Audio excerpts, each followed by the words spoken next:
This is palpation video number 4. We're going to be doing wrist and hand joints.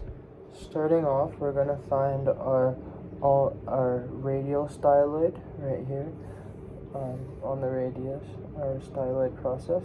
And then the head is going to be right here, this little chunk. And then if we go to the lateral side, we're going to find our ulnar styloid right here. And so here is our anatomical snuff box, and if we go a little bit distal, this is going to be a scaphoid bone. And then we have the rest of our carpal bones. There's about two rows that run kind of like this across the hand. Also on this side, maybe here. And then our metacarpals would be 1, 2, 3, 4, and 5.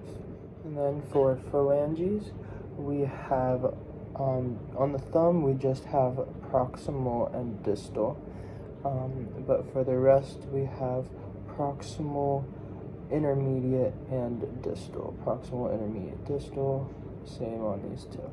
Alright, so we have our extensor carpi radialis longus, and then deep to that is our extensor carpi radialis brevis, which go along the forearm right here, and they both do extension and adduction of the wrist. And then here we have our extensor digitorum, which extends the fingers. Extensor carpi ulnaris is going to be right along here, and that does extension and adduction of the wrist as well.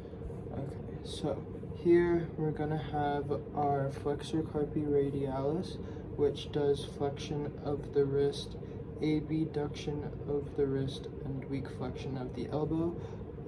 Here we can see the tendon of the palmaris longus, which runs like this, and that just does flexion of the wrist. And then we have our flexor carpi ulnaris, which does flexion of the wrist and adduction of the wrist.